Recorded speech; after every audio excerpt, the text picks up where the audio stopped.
नमस्ते दोस्तों। गुरुवार के दिन श्री हरि विष्णु की पूजा का विधान है। कई लोग बृहस्पति देव और केले के पेड़ की पूजा भी करते हैं।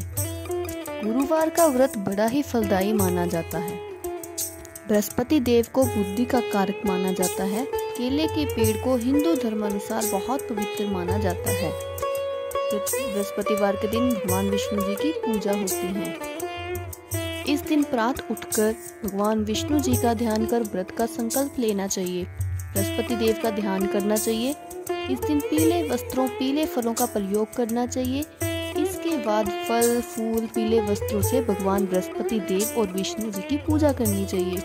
पूजा के बाद कथा सुननी चाहिए। प्रसाद के रूप में केला चढ़ाना शुभ माना जाता है, लेकिन इन फलों को दान में ही देना चाहिए। शाम के समय बृहस्पतिवार की कथा सुननी चाहिए और मान्यता अनुसार इस दिन एक बार बिना नमक का पीला भोजन करना चाहिए। भोजन में चने की दाल का प्रयोग भी किया जा सकता है।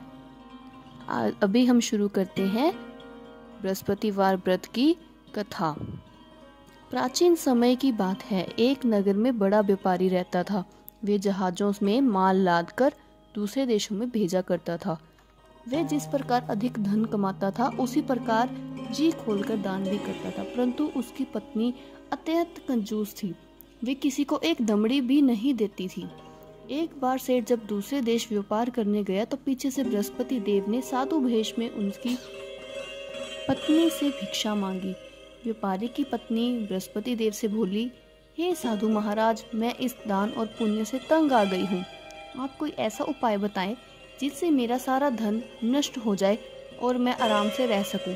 मैं ये धन लुटता हुआ नहीं देख सकती। बृहस्पति देव ने कहा, हे देवी, तुम बड़ी विचित्र हो। संतान और धन से कोई दुखी होता है? अगर अधिक धन है तो इसे शुभ कार्य में लगाओ। कुंवारी कन्याओं का विवाह करो, विद्यालय और बाग बगीचों का निर्माण करो।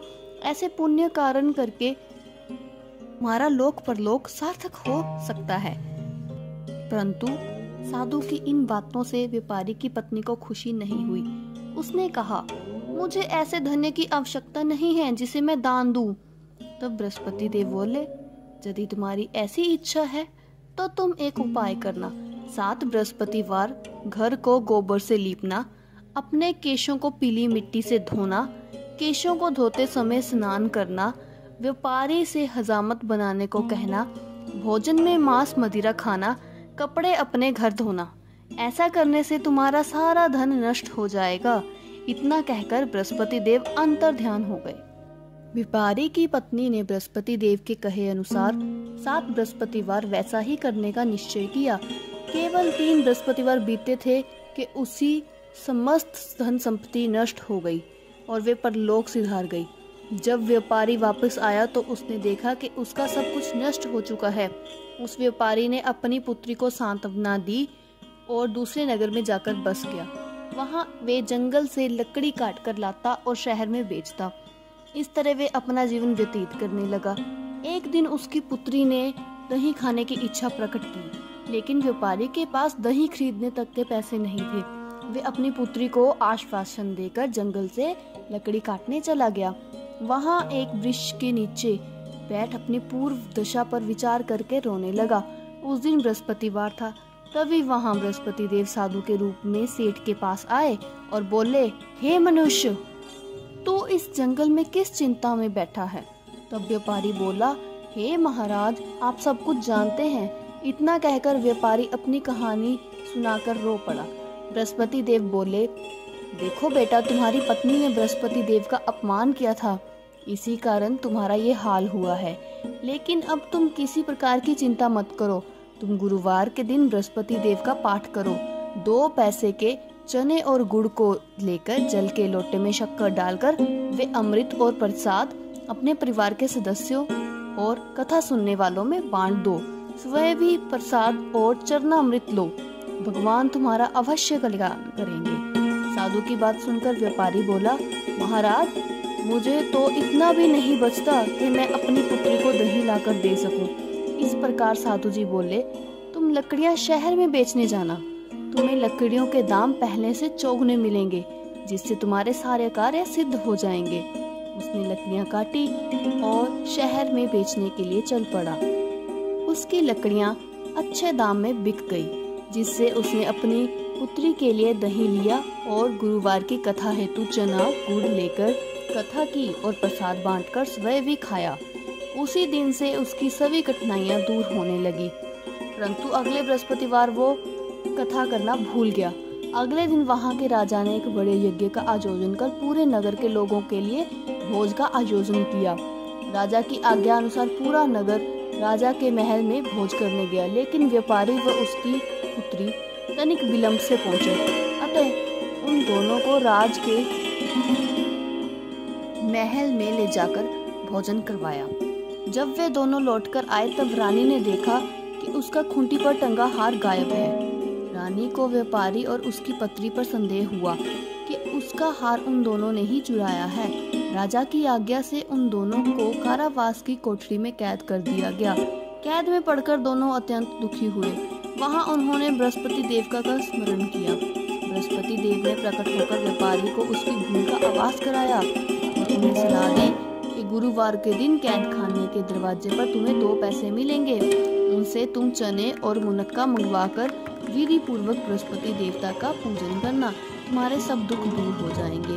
बृहस्पतिवार को कैद खाने के द्वार पर उन्हें 2 पैसे मिले। बाहर सड़क पर एक स्त्री जा रही थी। व्यापारी ने उसे बुलाकर गुड़ और चने लाने को कहा। इस पर वह स्त्री बोली, मैं अपनी बहू के लिए गहने लेने जा रही हूँ, मेरे पास समय नहीं है। इतना कहकर वे चली गई। थोड़ी देर बाद वहाँ से एक और स्त्री निकली। व्यापारी ने उसे बुलाकर कहा कि हे बहन, मुझे बृहस्पतिवार की कथा करनी है, तुम मुझे 2 पैसे का गुड़ चना ला दो। बृहस्पति देव का नाम सुनकर वह स्त्री बोली, भाई मैं तुम्हें अभी गुड़ चना लाकर देती हूँ। मेरा इकलौता पुत्र मर गया है, मैं उसके लिए कफन लेने जा रही थी, लेकिन मैं पहले तुम्हारा काम करूँगी, उसके बाद अपने पुत्र के लिए कफन लाऊंगी।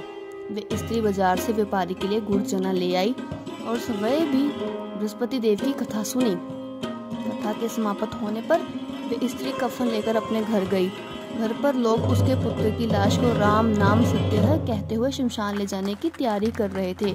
स्त्री बोली, मुझे अपने लड़के का मुख देख लेने दो। अपने पुत्र का मुख देखकर उस स्त्री ने उसके मुंह में प्रसाद और चरणामृत डाला। प्रसाद और चरणामृत के प्रभाव से वे पुण्य जीवित हो गया। पहले स्त्री जिसने बृहस्पति देव का निरादर किया था, वे जब अपने पुत्र के विवाह हेतु पुत्र वधू के लिए गहने लेकर लौटी और जैसे ही उसका पुत्र घोड़ी पर बैठकर निकला, वैसे ही घोड़ी ने ऐसी उछाल मारी कि वह घोड़ी से गिरकर मर गया। ये देख स्त्री रो रोकर बृहस्पति देव से क्षमा याचना करने लगी। उस स्त्री की याचना से बृहस्पति देव साधु वेश में वहां पहुंचकर उससे कहने लगे, देवी तुम्हें अधिक विलाप करने की आवश्यकता नहीं है, ये बृहस्पति देव का अनादर करने के कारण हुआ। तुम वापस जाकर मेरे भक्त से क्षमा मांगकर कथा सुनो, तभी तुम्हारी मनोकामना पूर्ण होगी।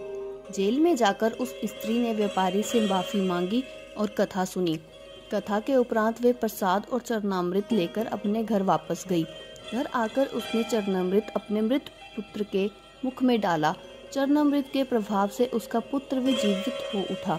उसी रात बृहस्पति देव राजा के सपने में आए और बोले, हे राजन, तूने जिस व्यापारी और उसकी पुत्री को जेल की कैद में रखा है वे बिल्कुल निर्दोष है। तुम्हारी रानी का हार वहीं खूंटी पर टंगा है। दिन निकला तो राजा रानी के हार को खूंटी पर लटका हुआ देखा। राजा ने उस व्यापारी और उसकी पत्री को रिहा किया और उन्हें आधा राज्य देकर उसकी पुत्री का विवाह उच्च कुल में करवाकर दहेज में हीरे जवाहरात दिए। यह व्रत अत्यंत फलदायी है। गुरुवार को व्रत उपवास करके ये कथा पढ़ने से बृहस्पति देवता प्रसन्न होते हैं। अनुराधा नक्षत्र युक्त गुरुवार से व्रत आरंभ करके 7 गुरुवार उपवास करने से बृहस्पति ग्रह की हर पीड़ा से मुक्ति मिलती है।